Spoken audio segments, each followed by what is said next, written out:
Hello everybody, welcome back to my channel Sparkle English, where I teach you ways to improve your level of English. This video is a part of my English Writing Essentials series, and I will be teaching you how to use and place periods and full stops in sentences. We'll go over some more basic and more advanced uses of periods and full stops in sentences. So let's get started. In this lesson, you will learn how to use periods or full stops correctly when writing in English. So this right here is a period, a simple dot at the end of a sentence. A period is called a full stop in British English. I'm from Canada and we call it a period, and so do people in the United States. So rule number 1 is very basic. We use periods to end a declarative sentence or a complete sentence that is a statement.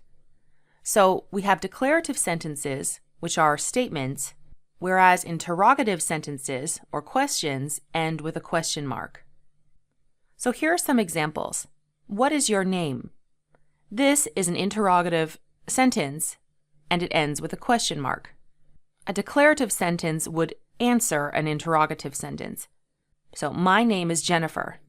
That is a declarative sentence. It is a complete statement, so it ends in a period. Let's look at some more examples of sentences that end in periods. I like dogs. Period. He drinks coffee. Luke is my best friend. These are all simple statements, complete sentences that end in a period. In rule number 2, we'll go over period placement, where exactly you place a period and where you do not place a period within a sentence. We have to place a period at the end of a sentence without leaving a space between the last word of the sentence and the period. Then you leave a space after the period before starting your next sentence. So look at this example here. I have a cat. This would be incorrect. You can see a lot of people I see even in my YouTube channel when they're writing comments, they leave a space after the last letter of the sentence and then put a period. That's incorrect. Correct would be I have a cat, period. So you do not leave a space between the T or between the last letter and the period. So here this would also be incorrect. I have a cat, space, period, space. His name is Whiskers. No, this is correct right here. I have a cat, period, right after the T, then a space, and then his name is Whiskers. In the past, when people used typewriters, they would put 2 spaces, but now it's standard just to put 1 space after a period and then continuing your next sentence. Okay, we also use periods at the end of sentences that are intended to instruct or command. These are also known as imperative sentences. You'll hear these sentences a lot from your teacher or your mom or your dad telling you what to do, or your boss. We usually use periods at the end of imperative sentences or commands. Sometimes we use an exclamation mark to express great emotion. And this here is an exclamation mark. So, example, take out your notebook. We follow that with a period. It's a command, so we have a period. Lock the door when you leave the house. Again, that's an instruction or command, so we end with a period. Please sit down. You can end that again with a period. Now, what about an exclamation mark? How would we use an exclamation mark? That would be when you want to express greater emotion. So if I said, please sit down, but what if I was, a teacher and I was really angry at my students because they would not sit down? I'd say, sit down right now. And that exclamation mark shows more emotion. Another good example is be careful. If say my child was about to cross the road and I didn't want him or her to get hit by a car. Be careful, okay? Otherwise, a command would normally end with a period. Okay, so rule number 4 starts to get a bit more complicated because a lot of people make this mistake, both English learners and also native English speakers. An indirect question ends with a period, not a question mark. So when a question is direct, you need to use a question mark at the end. A direct question will often begin with one of these words: who, what, where, when, why, how, can, may. There's other words as well that could begin a question, but those are typical ones. When a question is indirect, you need to use a period at the end to indicate this.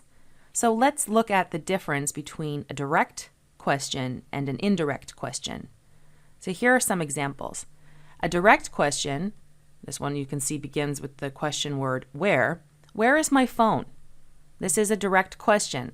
I'm wondering, where is my phone? I want you to answer my direct question. An indirect question would be, I wonder where my phone is.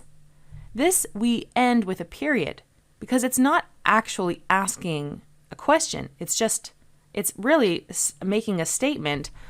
I wonder where my phone is, but it's not actually asking someone directly, where is my phone? Tell me, do you know where my phone is? It's not a direct question, okay?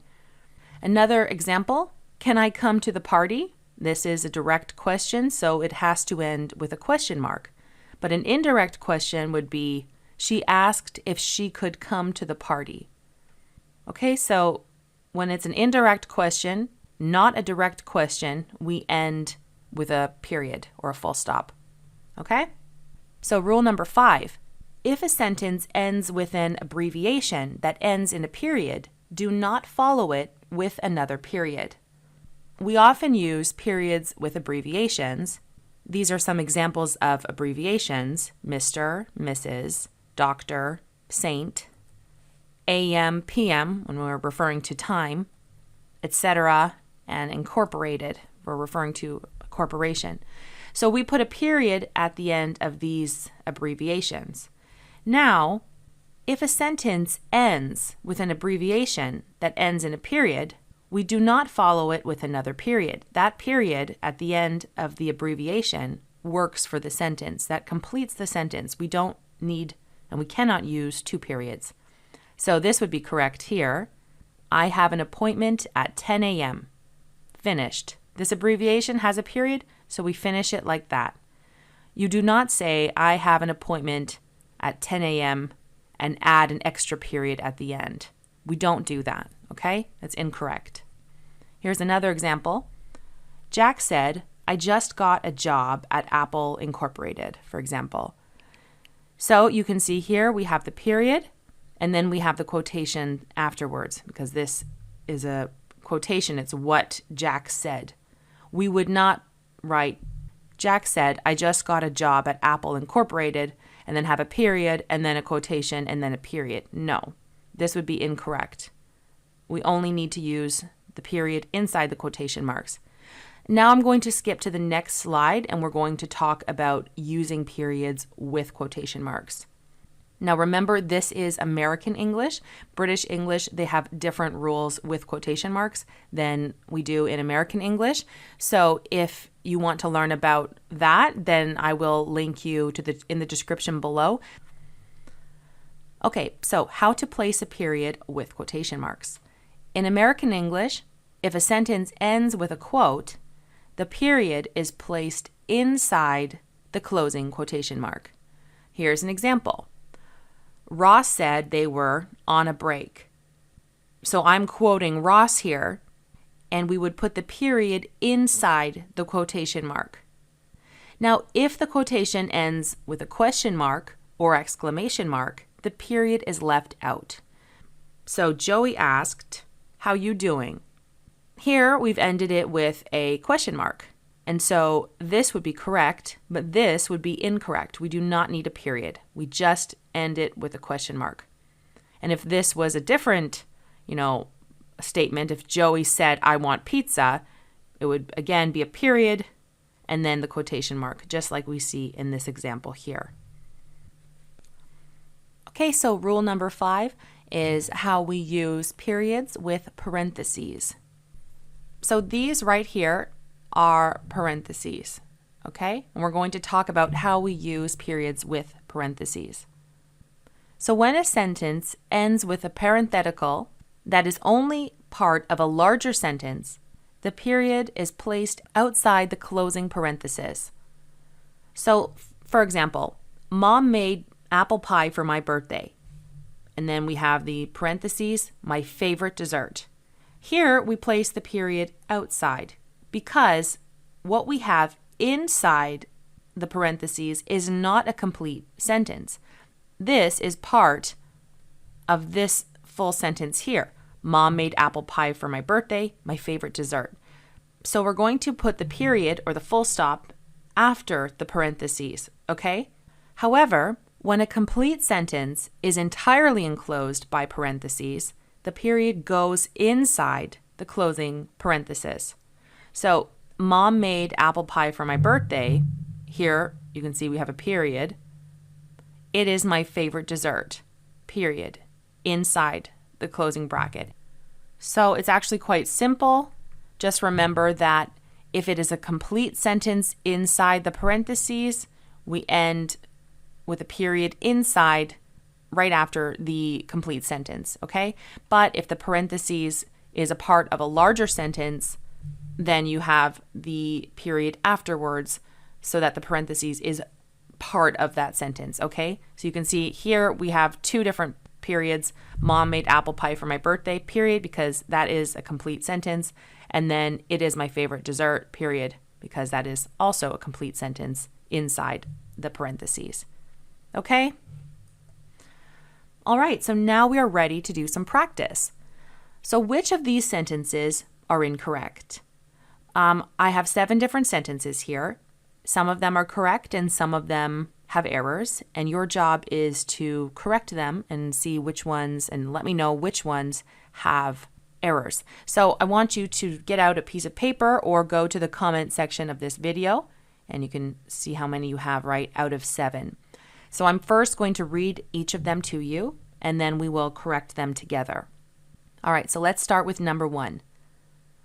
I can't go to the meeting tomorrow night. Can you reschedule? I got a promotion yesterday. Jack asked, do you want to go out tomorrow night? Jean came to the concert with Chad, her boyfriend. We have a conference next Monday at 2 p.m. Lisa had an argument with Dina. They always argue. Clean up your room. Okay, so take some time to think about these and write down your corrections. And now I'm going to correct them with you. So pause the video if you haven't finished. So number 1 is incorrect. The placement of the period is incorrect. This period should be touching right after the T and then a space with C. So it should go night, the period right beside night, and then a space, and then the next word. And we should have a space right here between the period and can. Okay? Number 2 is correct. That's a statement. I got a promotion yesterday. It's a declarative sentence. So we put a period at the end and the placement is correct. Now the next one, Jack asked, do you want to go out tomorrow night? This is incorrect. This one we do not need a period because it ends with a question mark. So we don't need a period.